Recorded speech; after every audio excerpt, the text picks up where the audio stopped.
बहू और बुलेट। घर के बाहर फट फट फट की जोर से आवाज हुई। सीमा को लगा कि पटाखे फूट रहे हैं।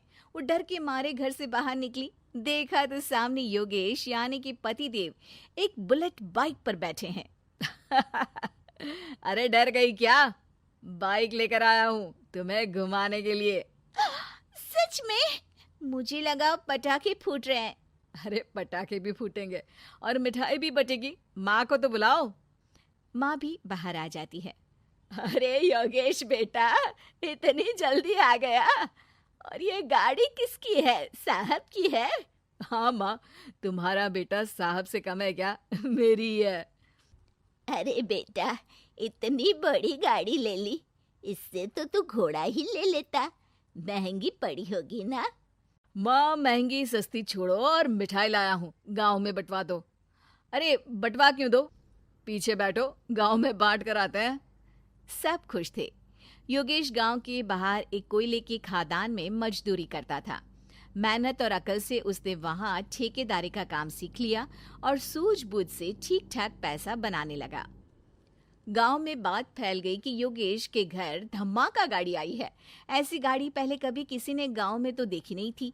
योगेश और माँ गाड़ी से वापस घर आ जाते हैं। बेटा, बाबूजी ऊपर से देख रहे होंगे और आशीर्वाद भी दे रहे होंगे तुझे। वो होते तो उनको भी घुमाता माँ। पूरे गांव में नाच नाच के मिठाई बांटने जाते। जैसे मैंने नाच नाच के बांटी थी जब वो अपने लिए एक साइकिल लेकर आए थे। बस बस, बाबूजी दो बात भी सुनाते कि फटफट वाली फटपटी ले आया।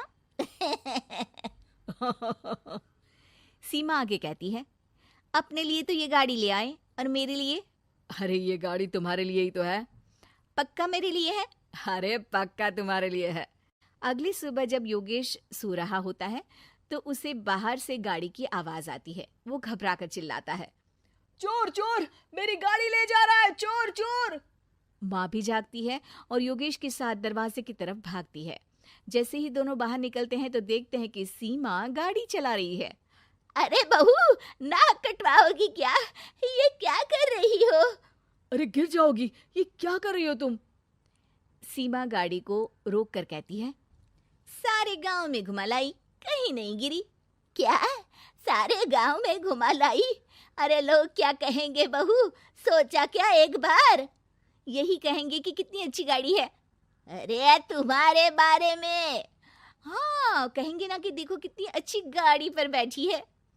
बहू गाड़ी रखकर योगेश और सासू माँ के पास जाती है। तुमने कब गाड़ी चलाना सीखा? हमारे बाबूजी के पास पुरानी स्कूटर थी, सीख ली। फिर स्कूल में एक मास्टर जी भी ऐसी ही गाड़ी लेकर आते थे, उन्होंने सिखा दी। हाँ हाँ, स्कूल के मास्टर आजकल यही सब तो सिखा रहे हैं। पढ़ाई का कुछ सिखाते तो कुछ भला होता। अरे बहू, अब गाड़ी मत चलाना। हमारे परिवार में कभी किसी औरत ने पीछे से आगे की सीट पे आने की हिम्मत नहीं की है। तुम भी मत करना, समझी?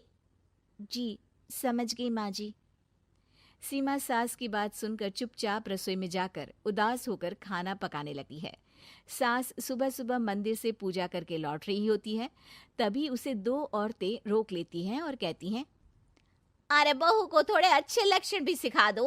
गाड़ी चलाने निकली थी, गांव की मर्यादा का कोई ख्याल नहीं है। वही तो। अरे पैसे आने लगे हैं तो क्या मतलब कि किसी रीति रिवाज को नहीं मानोगे? अरे समाज में रहना है तो समाज के ढंग से ही रहना पड़ता है। अरे लाज भी नहीं आई बहू को?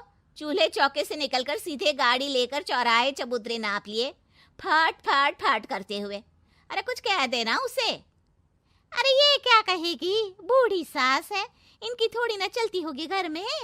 हाँ, बहू की ही चलती होगी, मर्जी भी और गाड़ी भी। सास सब सुनकर घर आती है और बहू को चिल्ला के बुलाती है, अरे नाक कटवा दी सबके सामने गाड़ी चलाकर।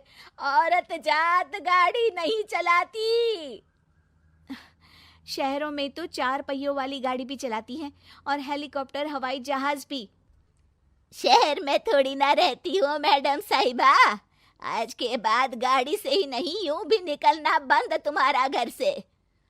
माँ सही कह रही है, कहीं भी जाना हो तो मुझे बता देना, मैं लेकर चलूंगा। आज माँ को तुम्हारे कारण कितनी बातें सुननी पड़ी। इतना कहते हुए योगेश वहां से चला जाता है। बारिश की वजह से कारखाने के रोड पर कीचड़ रहता है, इसीलिए योगेश गाड़ी घर रख कर जाता है और किसी से लिफ्ट लेकर कारखाने पहुंचता है ताकि नई गाड़ी गंदी ना हो। लेकिन शाम को इतनी तेज बारिश होती है कि उसे वापस आने का कोई साधन ही नहीं मिलता। बारिश बढ़ती जाती है। रात के 11 बज जाते हैं। रास्ते में एक नदी का ब्रिज है। अगर उस पर पानी आ गया तो योगेश कारखाने में ही फंस जाएगा। पूरी रात भूखे प्यासे बितानी पड़ेगी। घना अंधेरा, बिजली की कड़कड़ाहट और तेज बारिश। राजेश डर भी रहा था, ठंड से कांप भी रहा था। तभी उसे रोड से आती हुई एक रोशनी दिखती है। वो देखता है कि उसके सामने एक बाइक आकर खड़ी हुई है। वो ऊपर वाले को धन्यवाद देकर उस बाइक वाले आदमी की तरफ बढ़ता है, पर पास जाकर देखता है तो भौचक्का रह जाता है। सीमा, तुम यहाँ इतनी बारिश में गाड़ी पर? पहले बैठो तो, नदी ब्रिज पे आ जाएगी तो जाना मुश्किल हो जाएगा।